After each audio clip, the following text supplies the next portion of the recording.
in the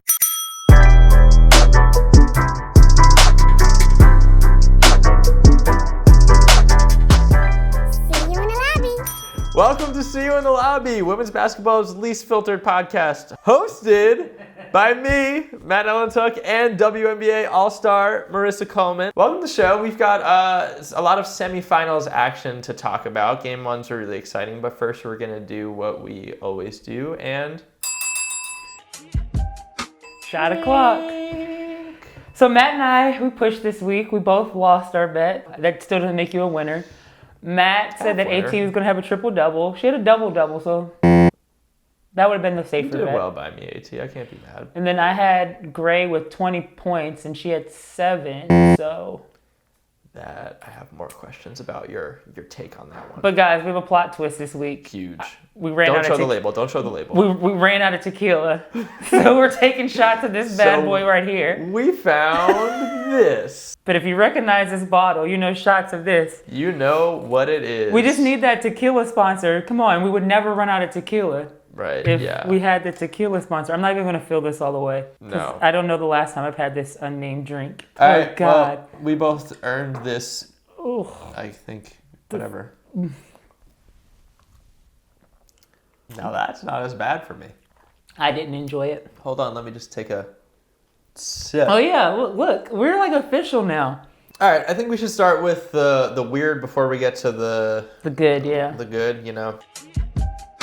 WNBA Semifinals Game 1, we have Storm and Aces at 4 p.m. Eastern on ESPN, and then we have Game 2, very naturally, Sky Sun, on ESPN 2 at 8 Eastern. Didn't know what was going on, so check the TV guide. There was a baseball game, Sports Center, and Herbie's NFL countdown preview show. What you need.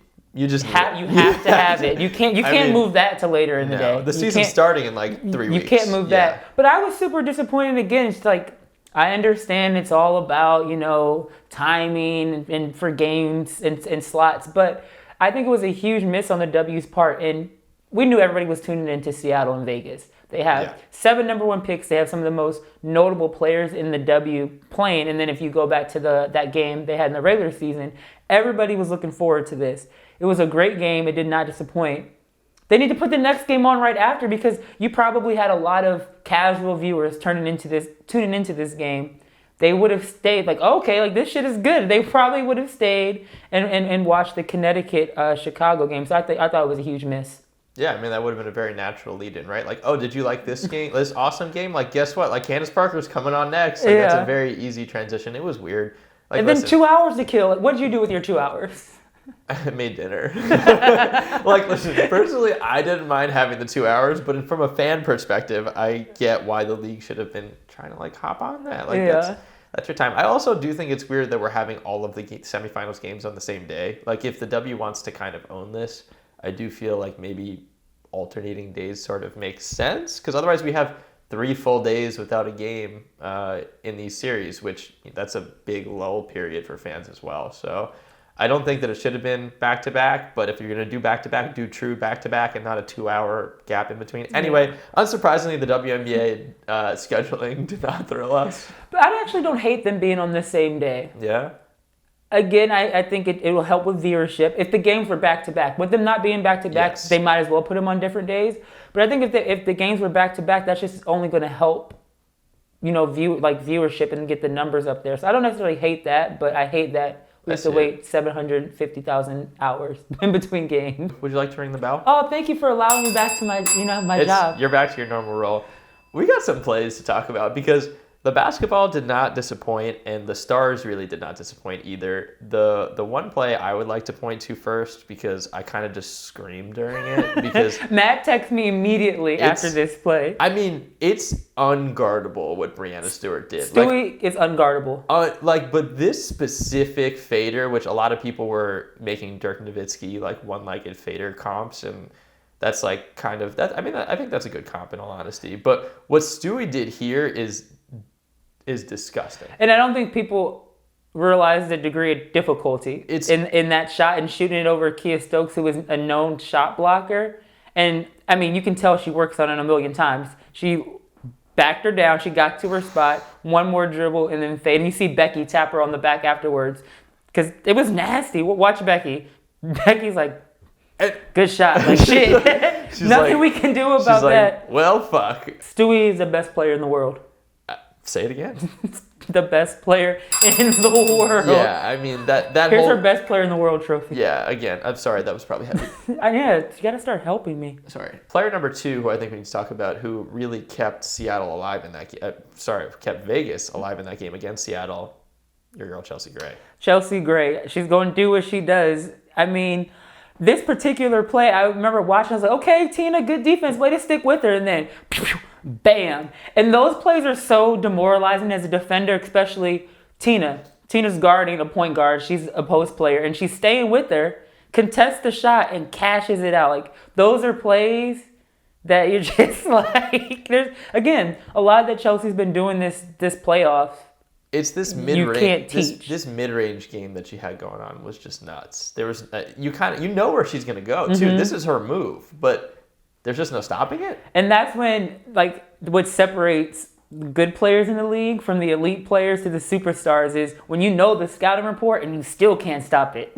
That's it. Listen, if your bag has one move, go to that move, and it's not going to be stopped. Go for it. Keep going. Like, if you look at all the players this year that had great seasons, everybody, you know Kelsey's going to hit the little skip. Yep. Into a step backer shot. You know Chelsea's going to cross, spin, or just take you to the bucket. And Stewie is just going to do everything.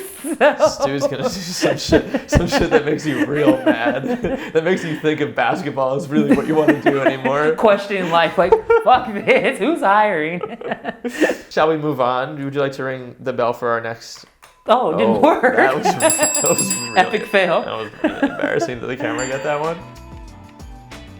Yes, our answer the bell, our players that got shit done this game. I mean, Marissa, how wild was Jewell at the end of that game? I mean, she's playing phenomenal, and she's coming up for them in the moments that they need it most. I mean, she had the 3 to put them ahead, then the step back 2 to separate them a little bit. But I'd like to see Jewell get going a little earlier. She's playing out of her mind. Yeah. And I think she needs more touches. Perfect timing too, right? Like, she wasn't doing this all regular season. She really heated up towards the end of the regular season, and now it's carried into the playoffs. And Seattle really needs her at this level, especially in a series against the Aces, who have as many players as Seattle does, who can just catch fire suddenly. Mm-hmm. Like, Stewie carried them a bit through the first half, I thought, and Sue's shot wasn't really falling, and Jewell knew in those final few minutes, Stewie's getting doubled, like, this is my time. That's super, super important. And that's a luxury to have, that you doubling Stewie, and then you have a all-star and Jewell Loyd that can just come take it over. And she wanted it. She did, and she's playing so confident right now, and that I'm scared if I'm the Aces. Yes. A confident Jewell Loyd, and the broadcast have talked a lot about it, is how she needed to remind herself that she was nice. I'm good at this game. Yep. I'm great at this game. Another person who we wanted to shout out for really stepping up this week, Gabby Williams, we mentioned, out with a concussion. Stephanie Talbot comes into the starting lineup. She had a nice game. She had a great game. I know you and I talked about with Gabby being out, we were a little nervous. Definitely for the Aces. But Stephanie came in and did what she was supposed to do. I mean, she came in, she played defense, she had hustle plays, she knocked down shots when she needed to. So I think she showed up for them. So she's doing what she needs to do. And then hopefully if Gabby comes back soon, she can carry that confidence and having her come off the bench. And you talk about it all the time, the importance of actually having depth in the playoffs. And this is something that, like, the Aces can't do. The Aces down Dearica Hamby, they're struggling to find who that next option really is. But Seattle can find somebody like Talbot off the bench, comes in a starter role like that. That's what makes a championship team. Mm-hmm. Yeah, it was. Good job, Stephanie. The general chaos of semifinal playoff day one is both lower seeds won on the road. I would like you, as a player who's been in these situations before, to take us through your mindset if you were on each of these teams after game one. If you are an Aces player, what are you thinking heading into game two? If I'm the Aces, I'm frustrated. We let one slip away. They have to win one. And Seattle is not an easy place to play. So I think that was a missed opportunity on their part. I think there's a lot they need to figure out. Their bench needs to do some soul searching. Not that they got many opportunities, but when you do, you can't turn the ball over. You have to make the right pass. Like, you don't have those luxuries to make mistakes as a bench. So if I'm the Aces, I'm a little worried, to be honest. If I'm Becky, I'm trying to figure out how I get Asia more shots without shackling Chelsea. And I think that is kind of a disconnect they're having right now. Chelsea's playing so well, so she's monopolizing the ball a lot, but then it's taken away from Asia. And then you throw Plum in there. Chelsea and Kelsey are two guards that need the ball in their hands to get their buckets. But at times, it hurts Asia. That's what I was going to ask you, too. The big stat that came out after the game is Asia had one shot in the fourth quarter. And throughout the game, I think she had, 8 points, maybe 12 shots total. She's presumably the MVP again this year. What sort of made you, when you were watching that game, why do you think Asia didn't have so many touches? Was there a specific reason? At times, I think you see, if you look at the Aces this season, when they're down, they try to play hero ball. Kelsey might try to get that big shot. Chelsea is so many. LCs, all the LCs. A lot of the players try to be the hero, and they're so talented if they just play together. But honestly, I blame Becky on that. It's hard as a player in the heat of it to know who's getting the shots. Every media timeout, Becky's getting the stat sheet. You should look and see that she has not gotten any touches. So I blame Becky for that. You just call a timeout and you get her some touches. You get her going. She's too valuable into them making the championship push. You got to assume that's probably a big part of what they're, between game 1 and game 2, they're talking about is how do we get the MVP the damn ball. Mm-hmm. On the flip side, you're Seattle now heading into game 2. What do you feel? If I'm Seattle, I'm more than confident. One, they won the game and they did not play great at all. They started the game great and then they did not shoot well afterwards. Tina not missing as many chippies is going to be needed. I mean, getting Jewell going earlier. Sue didn't have a great offensive game. She had 12 assists, but would she have 3 points, 2 points? Yep. So you got to imagine she's going to play a little better. So Seattle didn't play great. Came out with the victory without Gabby. I mean, you have to feel pretty good going into game two that you won this game, but there's a lot of things that you can correct. Which also, you mentioned Sue, which I have to mention this also. She's played 102 minutes in this postseason. She's had 24 assists and 1 turnover. It's crazy. I wish that stat would have come out because now watch she have 6 next game. Whenever it's like the media curse. Yeah. It literally is. They're it's like March Madness game on the line. The commentator's like, oh, she's made 99 straight free throws. 1 point game, to win the championship. Clank. Listen, I hope we don't jinx it, but man, I didn't see Sue making this big of a contribution in this playoffs. But even though she's not shooting the ball well, she's precision passing. But that's why Sue and you see great athletes in all sports, they have the longevity and they're still effective because it's the intangibles. Okay, Sue's not the scorer she used to be, but she's still a great leader. She still knows where to make the right pass, when to make the right pass. Those things really, really matter. And right now, at this point in her career, if you get her scoring, that's just an added bonus. Which also, in a different but similar way, reminds me of this Sky Sun series where we saw Candace Parker, another player who sometimes was quiet offensively during the regular season, but in playoff time shows how much she can just control a game just from knowing what's going on. When Candace plays like she plays, she is hands down the best player in the world. That game was a little hard to watch.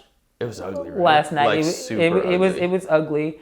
If I'm Chicago, I'm not worried though. Clearly, they didn't play their best game. I mean, Quigley, Sloot. I mean, nobody other than Candace played well. Did anything out of Connecticut's defense scare you though? Because they really were locked down, forcing shot clock turnovers, really pressuring Quigley into taking some awkward shots. Does that worry you, or do you think that's something that James Wade and Candace can sit down and figure out before game 2? I'm not worried if I'm Chicago. And Chicago's a great defensive team. They just didn't play well. I mean, other than Candace, it was an off night. So I'm not too worried if I'm Chicago. I'm going to assume the Vanderkraigs aren't shooting 5 for 18 ever again. Yeah. Vandersloot, I think, didn't have her first assist until the second half. It was a weird, horrible game. It's just one of those games. Which, closing it out, Connecticut did do something that probably a lot of us didn't think was going to happen in beating Chicago on the road. I thought this series could have been a sweep based on how the regular season went for these teams. If you're Connecticut, can you celebrate after game 1, or are you scared as shit now for what's about to come in game 2? I don't celebrate, and I don't think they're scared. I think they're confident. I mean, as the road team, winning that game, like you feel good about it. They didn't celebrate afterwards, which is they didn't do it in New York. And again, for me, that says a lot. It's like, and it shows the I don't want to say growth, not the growth, but the maturity of the team, because most of them are vets. There was, DB got hype, which is fine, but there was no like celebrating after. It was like, all right, we handled business. Now it's on to game 2. Yeah, they won ugly. I forget the Kurt Miller quote, but it was something along the lines of like, we have to make this game messy, and that's the only way we're gonna win. And like, yeah, they made this game. It was a slog. It was hard to watch sometimes. And it's true, because Chicago's so disciplined and so well coached that it does get them frazzled when things aren't as methodical or like organized. So like organized chaos. Yeah. This next segment that we want to talk about. Growth. We're literally brainstorming what we're going to call this segment. I don't know why growth feels like a flower to me. However, get that on a t-shirt. Growth. Matt and his arms spread. Anyway, a point that you made, Marissa, in what the prettier of the 2 games was, Storm Aces, both coached by former players. What does that mean?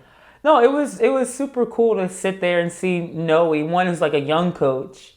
And a young black one, which you don't see a lot in the head coaching role at any level.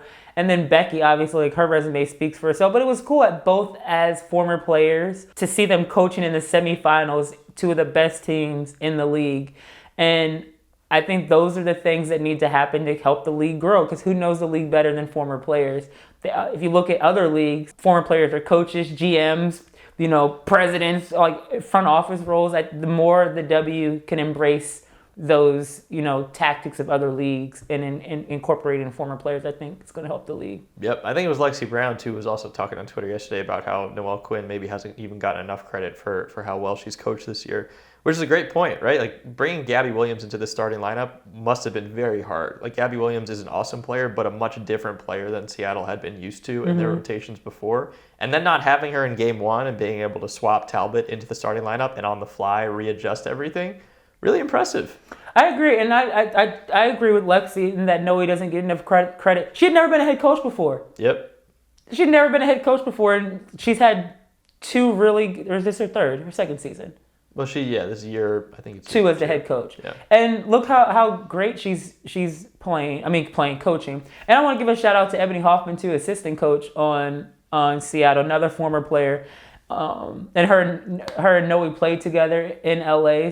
It's cool to see those things, and that the league and teams are embracing bringing former players back and giving them the opportunity instead of giving Derek Fisher an opportunity. Let's get. Anyway, Marissa and I were very fortunate enough to have a conversation with a soon-to-be former player who may soon be a head coach one day as well. Here's our conversation with Briann January. All right, Bree, I know you got a playoff series to deal with, and hopefully it goes long. But after it's eventually going to end, what's next for you? Well, not going too far from the court. I'm looking to coach at the pro level. Right now, exploring some different options on the men and women's side. After my 2 years at Arizona State coaching there, I just fell in love with it, and I found something that fueled me and lit that fire, similar to what it felt like to be on the court. So I'm excited to make that next step. Do you want to make the W your North Star? Do you want to come back and coach the W? I would love to. I do think that is something I would want to do, just to be a part of the growth of this league. I feel very blessed to have had such a fortunate career, and I want to help other players have the same experience. I want to help them have a long, successful career and, help them accomplish whatever it is on or off the court. She's the best. I know. I love Bree. Bree is going to be a great coach. I've told you a million times. I've told the people a million times. She's probably the best point guard that I've played with. I learned so much from playing with her and being friends with her. She's going to be a great coach. It's happening soon. We're not letting our great players go anywhere too far.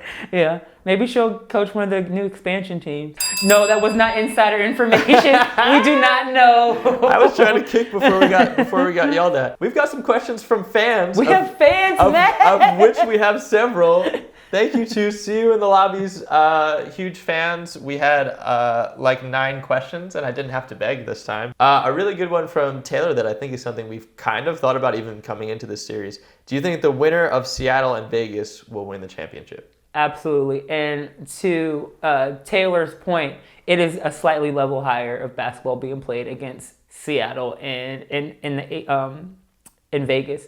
Like watching that game, it was like 2 different planets. Yeah, like it was so fast. And then you watch Connecticut and Chicago, still 2 great teams, but it definitely was a drop off. I do believe that whoever wins Seattle, Vegas is going to be the champ. I'm with it too. I feel like the Sky and Sun are going to tire the crap out of each other in a way different way. Like I feel like Aces Storm, everyone's just going to need some like cardio recovery. They're like, all right, don't run for a day. Whereas like the Sky Sun, everyone's beating the crap out of each other. Mm-hmm. Like it is a really tough, really physical series. If it's Vegas that wins this series, which I don't necessarily see that happening, I think it'll be a closer finals. Seattle wins. I have Seattle winning it all. You heard it here. They're too battle tested. I think whether it's Connecticut or Chicago, they match up well against both teams. Chicago is still a defending champ, but they just seem a little different this season. And Vegas, again, without De'Erica, I can't see them making a championship push. Man, I mean, she might come back, but nothing made it sound like she's coming back soon. I hope she does come back, but without her, like, it's the bench. And that's why I said it when the series first started, and that when you have Epiphany Prince and Ezzy and a Briann January coming off your bench. Deep team. It's a really deep team. The final question from Rob is, why doesn't JJ get like 5 more shots per game? And if she were to shoot more, where would they come from? Which is another great point. Throughout the first half, I think Jonquel Jones had like 4 field goal attempts, and it was the same story that we were seeing from A'ja Wilson in game 1. Why do you think JJ didn't get the touches she got, and how does Connecticut get more creative with her? I think a lot of it is they're missing Jazz Thomas. They're missing that experienced point guard that knows where her players like the ball. Like, she puts them in spots to be successful. I think that's a big part. And then sometimes that's just the way the game goes, like the flow of the game. Chicago's coming in hot game 2. I already know And before we transition, somebody called me out on Twitter about saying Candace doesn't play defense. I would just like to say, I would like to say the Candace Parker All WNBA First Team Committee had a strong day. A strong day. You can have her on first team. I didn't think she had a first team season. But come on, Candace is not known for her defense. Interesting. Her 6 blocks and 4 steals tells me otherwise. Blocks is not defense to me. Okay, that's interesting. What would you call it then? Locking somebody down and blocking a shot are 2 different things. I can get blown past. That's not good defense. But I did used to. The noted I don't play defense. Coach Walls when he coaches at Maryland, he used to say I played Olay defense. I would just let them blow by me, and then I would just block the shots behind. So I was never known for my defense, but I would block shots. So blocking shots is not. You're like I've been a fake good defender before. I've been a fake good defender. I know. My opinion, good defense is what a Briann January does, what Alicia Clark does. Like those players, when you actually have to strap somebody up and stop them from scoring. Okay, well, I'm just going to say that, again, my nearly 5x5 playoff stat yesterday made my pick feel pretty good. Would you like to ring the bell one final time?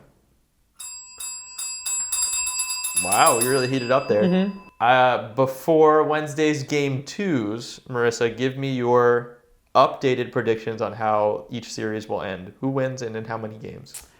Seattle, Vegas. I'm going to go with Vegas. I think. Ooh. I think it'll be another close one, but I can't imagine Vegas not being fired up to win one at home. If Vegas loses Game 2, it's out. They're not coming back from Seattle. So I have Vegas Game 2, and my updated prediction is Seattle in 4, which I said in the beginning. Okay. I think I'm with you on that prediction. I think I would say the exact same. And what about Connecticut, Chicago? Chicago's going to win Game 2. I'm with you there as well. I'm going to go with Chicago in 5. 5. I think they'll split it home, and then it'll come back to Chicago. I think I have Chicago winning the next 3. But I'm happy Connecticut got their one out of the way. You haven't won the next 3? I haven't won the next 3. And final for our next actual betting predictions, where we will be drinking our Hennessy. What's your bet? I'm going to go with Chicago out-rebounding Connecticut. I'm going to have the Jonquel Jones bounce back game. I still think Chicago's going to win this, but I'm waiting for J-Day to playoff prove herself, if that makes any sense. Mm-hmm. We've seen her dominate a regular season. We then saw her falter in that same MVP season in the playoffs. I do think she will be a much bigger part of the offense in game 2. I think she's going to go off. I think she's going to have a 20. I'm going to give her, what's a number that feels fair? 23 or more points. 23 or more? Feels like a really good game for Jonquel. I say she scores 23 or more. Even with the great defender Candace Parker guarding her? Well, listen, everybody has their off nights. You may have noticed we have new intro music. Oh, new sounds. Shout out to Essence Carson, the homie. I've known Essence, since we did USA basketball in high school. Maybe I'll get some pictures together and show the throwback. But if you don't know, Essence is a very talented musician, producer. We asked her to hook us up. So thanks, Essence. Thank you, Essence. You will catch us again on See You in the Lobby next week, where we will maybe be discussing our semifinal and final games of our own in the See You in the Lobby Rec League. Get your tickets. They're selling fast. Yeah, get your tickets. They're we got a first round bye. That's how nice we are. Yeah, we're nice. Bye, friends. See you in the lobby.